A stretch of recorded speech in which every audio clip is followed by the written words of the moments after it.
2002년 한국의 월드컵은 거리 위에 있었다. 돈 많은 사람들의 라운지가 아니었다. 도시의 광장, 골목 술집, 거실, 지하철역 앞에 있었다. 붉은 셔츠를 입은 사람들은 서로의 이름도 몰랐다. 하지만 같은 순간에 소리쳤다. 그때 월드컵은 적어도 이렇게 느껴졌다. 모두의 것. 돈이 많든 적든, 어느 동네에 살든, 무슨 일을 하든 잠시만큼은 같은 꿈 안으로 들어갈 수 있는 축제. 그런데 2026년의 월드컵은 전혀 다른 질문을 던진다. 당신은 아직 이 축제에 들어올 만큼 돈이 있는가? 결승전 최고 등급 티켓은 3만 달러를 넘었다. 공식 재판매 시장에서는 결승전 티켓이 수백만 달러로 올라온 사례가 보도됐다. 심지어 1천만 달러가 넘는 가격표까지 등장했다. 그 가격에 실제로 팔렸다는 뜻은 아니다. 하지만 더 끔찍한 것은 따로 있다. 그런 가격표가 월드컵이라는 이름 아래 등장했다는 사실이다. 그것도 공식이라는 간판 아래에서. 이제 축구는 공 하나로만 움직이지 않는다. 가격표로 움직인다. 피파는 여전히 팬을 말한다. 열정을 말한다. 세계인의 축제를 말한다. 하지만 숫자는 정반대의 말을 한다. 티켓은 비싸지고 재판매 시장은 달아오르고 중계권은 국가 단위로 흥정되고 VIP 상품은 더 화려해진다. 팬들은 사랑을 가져온다. 피파는 계산서를 꺼낸다. 이것은 단순히 비싼 티켓 이야기가 아니다. 이것은 축구가 어떻게 부자들의 상품이 되었는지에 대한 이야기다. 팬들의 불안이 어떻게 가격이 되는지에 대한 이야기다. 팬들의 열정이 어떻게 수수료가 되는지에 대한 이야기다. 팬들의 사랑이 어떻게 거대한 돈벌이 장치 안으로 갈려 들어가는지에 대한 이야기다. 월드컵은 아직 열리고 있다. 하지만 우리가 기억하던 월드컵은 어쩌면 이미 팔려 나갔는지도 모른다. 먼저 티켓부터 보자. 예전의 월드컵 티켓은 비싸도 적어도 한 가지 의미를 가지고 있었다. 그것은 경기장 안으로 들어가는 권리였다. 내 나라의 유니폼을 입고 낯선 사람들과 어깨를 부딪히며 공 하나에 울고 웃는 자리였다. 그런데 월드컵 2026의 티켓은 이제 다른 의미를 갖는다. 그것은 팬심의 증명서가 아니다. 지불 능력의 증명서다. 축구를 얼마나 사랑하는지는 중요하지 않다. 얼마를 낼 수 있느냐가 중요하다. 결승전 최고 등급 티켓이 3만 달러를 넘는 순간 그것은 단순한 가격이 아니다. 그것은 선이다. 그 선 안쪽에는 돈을 낼 수 있는 사람들이 있다. 그 선 바깥에는 평생 축구를 사랑했지만 이제는 화면 너머에서만 바라봐야 하는 사람들이 있다. 피파는 이것을 시장이라고 부를 것이다. 수요와 공급이라고 말할 것이다. 미국 스포츠 시장은 원래 비싸다고 설명할 것이다. 하지만 그 말은 너무 편리하다. 수요와 공급이라는 말 뒤에 숨으면 탐욕도 합리적으로 보인다. 시장이라는 말 뒤에 숨으면 팬을 밀어내는 일도 경제 논리처럼 포장된다. 하지만 축구는 원래 그렇게 시작되지 않았다. 축구는 부자들의 전용 클럽에서 태어난 감정이 아니다. 골목에서 시작됐고 노동자들의 주말에서 자랐고 동네 술집과 거실과 거리 응원 속에서 커졌다. 그런데 이제 그 축구가 다시 높은 담장 안으로 들어가고 있다. 이번에는 귀족의 담장이 아니다. 가격의 담장이다. 월드컵 2026의 잔인함은 바로 여기에 있다. 축구를 없애지는 않는다. 경기장도 그대로 둔다. 국기도 그대로 둔다. 응원가도 그대로 둔다. 다만 그 안에 들어올 사람을 바꾼다. 가장 사랑하는 사람이 아니라 가장 많이 낼 수 있는 사람으로. 그리고 그렇게 바뀐 경기장은 여전히 가득 차 보일 것이다. 카메라는 웃는 관중을 잡을 것이다. 중계 화면은 환호성을 들려줄 것이다. 하지만 우리는 물어봐야 한다. 그 환호성은 정말 팬들의 것인가? 아니면 돈이 사들인 배경음인가? 더 더러운 장면은 재판매 시장에서 나온다. 피파는 공식 재판매 시장을 운영한다. 이름은 깨끗하다. 공식, 재판매, 시장. 마치 불법 암시장을 막고 팬들이 안전하게 티켓을 사고 팔게 해주는 장치처럼 들린다. 하지만 현실은 그렇게 깨끗하지 않다. 보도에 따르면 결승전 티켓이 공식 재판매 시장에서 수백만 달러로 올라온 사례가 있었다. 심지어 1천만 달러가 넘는 가격표도 등장했다. 다시 말하지만 그것이 실제 판매 가격이라는 뜻은 아니다. 하지만 질문은 남는다. 그런 가격표가 어떻게 공식 시스템 안에 올라올 수 있었는가? 불법 암시장이라고 부르기에는 너무 공식적이다. 정상적인 시장이라고 부르기에는 너무 노골적이다. 그래서 더 역겹다. 공식이라는 이름을 단 투기판, 합법의 얼굴을 한 암시장. 이 표현이 과격하게 들릴 수 있다. 하지만 팬들이 느끼는 현실은 바로 거기에 가깝다. 진짜 팬은 거기서 축구를 사는 것이 아니다. 조급함을 산다. 불안을 산다. 놓치면 다시는 못 볼 것 같은 공포를 산다. 그리고 그 공포 위에서 가격은 미쳐 날뛴다. 피파는 이렇게 말할 수 있다. 우리가 가격을 정한 것이 아니다. 판매자가 가격을 올린 것이다. 맞다. 그 말은 빠져나갈 구멍이 된다. 하지만 너무 편리한 구멍이다. 피파는 이 구조 밖에 있는 구경꾼이 아니기 때문이다. 그들은 이 구조 위에서 수수료를 받는다. 재판매가 이루어지면 구매자에게도 수수료가 붙고 판매자에게도 수수료가 붙는다. 그러면 질문은 단순해진다. 가격이 미쳐 날뛰는 구조 위에서 돈을 받는 조직이 정말 아무 책임이 없다고 말할 수 있는가? 투기가 커질수록 팬은 고통받는다. 하지만 거래가 성사될수록 시스템은 돈을 번다. 이것이 가장 더러운 지점이다. 팬의 절망은 누군가의 수익이 된다. 팬이 포기하지 못할수록, 팬이 더 불안해질수록, 팬이 더 비싼 가격을 받아들일수록 중간에 앉은 자들은 더 많은 몫을 가져간다. 이것을 그냥 시장이라고 부르면 너무 깨끗하다. 이것은 사랑을 인질로 잡은 가격놀이다. 그리고 피파는 그 게임판을 치우는 대신 그 위에서 계산서를 받는다. 가격은 팬을 죽이고 수수료는 시스템을 살린다. 어떤 사람은 이렇게 생각할 수 있다. 나는 어차피 경기장에 가지 않는다. 미국까지 갈 돈도 없고 결승전 티켓을 살 생각도 없다. 그러니 이 이야기는 나와 상관없다고. 하지만 그것은 착각이다. 피파는 경기장 안의 좌석만 파는 것이 아니다. 거실 안의 화면까지 판다. 원래 월드컵에서 평범한 사람에게 남은 마지막 피난처는 TV였다. 경기장에 못 가도, 비행기표를 못 사도, 호텔비를 감당하지 못해도 사람들은 적어도 집에서 경기를 볼 수 있었다. 퇴근한 노동자는 TV를 켰다. 가족은 거실에 모였다. 아이들은 자기 나라 선수가 뛰는 모습을 보며 꿈을 꾸었다. 그런데 이제 그 화면마저 협상 테이블 위에 올라간다. 중계권은 거대한 돈의 게임이 된다. 국가별 방송사와 플랫폼은 막대한 금액을 놓고 협상한다. 돈을 내지 못하면 화면은 닫힌다. 또는 유료 플랫폼 뒤로 들어간다. 결국 경기장 밖으로 밀려난 팬은 이번에는 화면 밖으로도 밀려날 수 있다. 팬에게서 경기장을 빼앗고 그 다음에는 화면까지 가격표를 붙인다. 이것이 월드컵의 두 번째 잔인함이다. 인도 같은 거대한 시장에서도 월드컵 중계권 협상은 쉽지 않은 문제로 보도됐다. 중국 역시 협상 과정이 늦어졌다. 거대한 시장조차 피파와의 가격 게임에서 자유롭지 않다. 핵심은 하나다. 월드컵은 더 이상 전 세계가 함께 보는 경기가 아니다. 전 세계를 상대로 파는 독점 콘텐츠다. 한 나라의 팬들이 볼 수 있느냐 없느냐는 그 나라 사람들이 축구를 얼마나 사랑하느냐로 결정되지 않는다.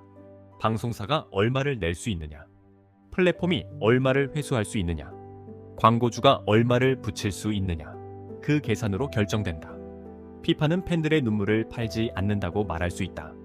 하지만 그들이 파는 것은 결국 팬들의 시선이다. 누가 볼 수 있는가? 어디서 볼 수 있는가? 얼마를 내고 볼 수 있는가? 이 모든 것이 돈의 언어로 번역된다. 그 순간 월드컵은 공공의 기억이 아니라 상품이 된다. 가난한 팬에게 마지막으로 남아있던 화면마저 누군가의 협상 카드가 된다.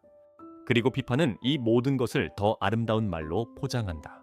더 많은 국가, 더 많은 경기, 더 많은 기회. 월드컵 2026은 48개 팀이 참가하고 104경기가 열린다. 겉으로 보면 좋게 들린다. 더 많은 나라가 월드컵 무대에 설 수 있다. 축구 변방의 국가들도 꿈을 꿀 수 있다. 그 자체를 조롱할 필요는 없다. 문제는 피파가 이런 아름다운 말을 너무 잘 이용한다는 것이다. 더 많은 국가, 하지만 동시에 더 많은 경기, 더 많은 끈 티켓, 더 많은 광고, 더 많은 중계권, 더 많은 스폰서 노출, 더 많은 도시, 더 많은 호텔, 더 많은 항공권, 더 많은 상품. 피파는 이것을 축구의 확장이라고 부른다. 하지만 계산서 위에서는 다르게 보인다. 상품 진열대가 길어진 것이다. 경기가 많아질수록 팔 수 있는 순간도 많아진다. 감동도 많아지고 광고 시간도 많아진다. 하이라이트도 많아지고 클릭도 많아진다. 월드컵이 커지는 것이 아니다. 월드컵을 둘러싼 돈벌이의 표면적이 커지는 것이다. 이게 바로 교활한 지점이다. 피파는 대놓고 말하지 않는다. 우리는 더 많은 돈을 벌고 싶다. 그들은 더 아름답게 말한다. 대여 많은 나라에게 기회를 주겠다. 대여 많은 팬에게 꿈을 주겠다. 축구를 세계로 확장하겠다. 듣기에는 아름답다. 하지만 아름다운 말 뒤에서 돈은 더 빠르게 움직인다. 감동은 포스터에 걸리고 수익은 계약서에 적힌다. 팬들은 깃발을 흔들고 조직은 숫자를 센다. 선수들은 더 많이 뛰어야 한다. 더 많이 이동해야 한다. 더운 도시에서 경기해야 한다. 긴 시즌 뒤에 또 다른 거대한 대회에 몸을 던져야 한다. 팬들은 더 많은 콘텐츠를 소비하라고 요구받는다. 하지만 그 피로와 위험과 비용은 누구에게 돌아가는가? 선수에게, 도시에, 노동자에게, 환경에, 그리고 결국 팬에게. 돈은 위로 흐른다. 비용은 아래로 떨어진다. 이 구조는 축구만의 이야기가 아니다. 우리가 사는 세계 전체가 점점 이렇게 움직인다. 이익은 위에서 모이고 피로는 아래에서 쌓인다. 월드컵 2026은 그 구조를 축구장 위에 세워놓은 거대한 무대일 뿐이다. 그 무대는 북미 세 나라에 펼쳐진다. 미국, 멕시코, 캐나다, 16개 도시, 수많은 비행, 긴 이동거리, 다른 기후, 다른 고도, 다른 시간대. 포스터에서는 이 모든 것이 다양성과 축제처럼 보인다. 하지만 선수와 팬의 몸으로 겪으면 이야기는 달라진다. 어떤 팀은 북쪽의 서늘한 도시에서 경기한 뒤 남쪽의 뜨거운 도시로 이동할 수 있다. 팬들은 호텔값과 항공권과 이동 비용을 감당해야 한다. 경기장은 흩어져 있고 일정은 길고 비용은 끝이 없다. 피파와 주최 측은 지속 가능성을 말할 수 있다. 환경을 말할 수 있다. 미래 세대를 말할 수 있다. 하지만 거대한 대륙을 가로지르는 대회가 정말 친환경이라는 말을 쉽게 믿을 수 있을까? 수많은 비행기, 수많은 이동, 수많은 숙박, 수많은 소비. 그 위에 초록색 포스터를 붙인다고 해서 구조가 깨끗해지지는 않는다. 입으로는 지속 가능성을 말하고 실제로는 더 큰 이벤트를 만든다. 입으로는 팬을 말하고 실제로는 VIP 상품을 판다. 입으로는 세계를 말하고 실제로는 가장 돈 되는 시장을 먼저 본다. 그래서 더 역겹다. 노골적인 탐욕보다 더 교활한 것은 아름다운 말로 포장된 탐욕이다. 그들은 돈만 말하지 않는다. 사랑을 말한다. 환경을 말한다. 포용을 말한다. 그리고 그 단어들을 앞세워 더 큰 돈벌이 구조를 만든다. 하지만 월드컵 2026의 가장 차가운 모순은 돈만이 아니다. 정치다. 월드컵은 늘 세계인의 축제라고 불린다. 국경을 넘고 언어를 넘고 인종을 넘고 모두가 하나가 되는 순간이라고 말한다. 아름다운 말이다. 하지만 공항의 입국 심사대는 그런 말을 믿지 않는다. 세계인의 축제라고 부르지만 세계인은 같은 문으로 들어오지 못한다. 어떤 사람은 VIP 게이트로 들어간다. 어떤 사람은 비자 심사대 앞에서 멈춘다. 어떤 사람은 여권만으로 신뢰받고 어떤 사람은 국적 때문에 의심받는다. 어떤 팬은 돈만 있으면 된다. 어떤 팬은 돈이 있어도 설명해야 한다. 왜 오는지, 어디에 머무는지, 언제 돌아가는지, 위험하지 않은지. 월드컵은 국경을 넘는다고 말한다. 하지만 진짜 세계는 국경 앞에서 멈춘다. 특히 미국이라는 무대는 더 복잡하다. 이민 정책, 국경 통제, 비자 심사, 안보 논리, 정치적 갈등. 이 모든 것이 축구장 밖에서 대회를 둘러싼다. 그 순간 월드컵은 순수한 스포츠가 아니다. 세계의 불평등을 그대로 비추는 거울이다. 부유한 나라의 팬은 여행 계획을 세운다. 가난하거나 정치적으로 민감한 나라의 팬은 입국 가능성부터 걱정한다. 어떤 사람에게 월드컵은 휴가다. 어떤 사람에게 월드컵은 심사다. 이것이 세계인의 축제라는 말의 진짜 얼굴이다. 그들은 모두를 초대한다고 말한다. 하지만 초대장은 모두에게 같은 무게로 도착하지 않는다. 어떤 초대장은 비즈니스석 항공권과 함께 온다. 어떤 초대장은 대사관 앞 긴 줄과 함께 온다. 어떤 초대장은 아예 도착하지 않는다. 그럼에도 비파는 세계를 말한다. 세계를 말한다. 하나됨을 말한다. 축구의 힘을 말한다. 하지만 실제로는 여권 등급과 은행 잔고와 정치적 위치가 누가 그 축제에 가까이 갈 수 있는지를 결정한다. 세계인의 축제라는 이름이 진짜라면 세계인은 같은 문으로 들어올 수 있어야 한다. 하지만 2026년의 월드컵은 그렇게 작동하지 않는다. 돈이 먼저 들어가고 국적이 그 다음 문을 열며 팬심은 가장 마지막에 심사받는다. 이제 우리는 질문해야 한다. 피파는 정말 축구를 지키고 있는가? 아니면 축구가 만들어내는 현금 흐름을 지키고 있는가? 그들은 팬을 말한다. 하지만 팬은 가격표 앞에서 런다나 도실레연한다. 그들은 포용을 말한다. 하지만 입장권은 점점 더 계급의 증명서가 된다. 그들은 세계를 말한다. 하지만 세계는 비자와 여권과 돈으로 갈라진다. 그들은 지속 가능성을 말한다. 하지만 대회는 더 커지고 더 멀리 퍼지고 더 많이 소비한다. 이 모든 모순이 한 곳에 모인 것이 월드컵 2026이다. 그래서 이 대회는 단순히 비싼 월드컵이 아니다. 우리가 사는 시대의 축소판이다. 집도 그렇다. 교육도 그렇다. 의료도 그렇다. 공연도 그렇다. 여행도 그렇다. 노후도 그렇다. 처음에는 모두의 것처럼 보였던 것들이 어느 순간부터 하나씩 가격표를 달기 시작한다. 평범한 사람들은 여전히 그것들을 사랑한다. 여전히 필요로 한다. 여전히 꿈꾼다. 하지만 시스템은 말한다. 사랑한다고 해서 가질 수 있는 것은 아니라고. 필요하다고 해서 접근할 수 있는 것은 아니라고. 꿈꾼다고 해서 안으로 들어올 수 있는 것은 아니라고. 먼저 지불하라고. 더 많이 지불하라고. 지불할 수 없다면 밖에서 보라고. 월드컵 2026이 보여주는 것은 바로 이것이다. 축구는 사라지지 않았다. 오히려 더 커졌다.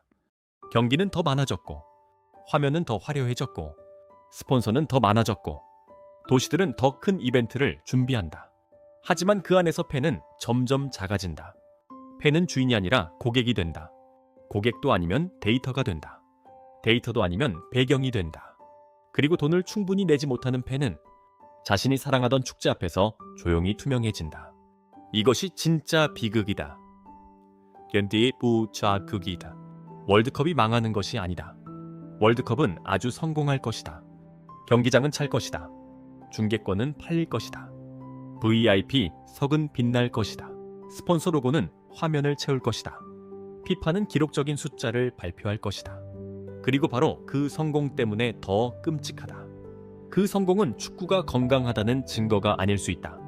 어쩌면 그것은 축구가 완전히 상품화되었다는 증거일 수 있다. 팬들이 밀려나도 대회는 돌아간다. 가격이 올라가도 좌석은 팔린다. 비판이 쏟아져도 수수료는 붙는다.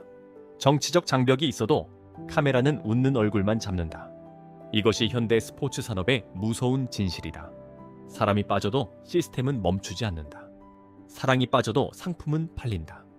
팬이 사라져도 경기장은 가득 찰 수 있다.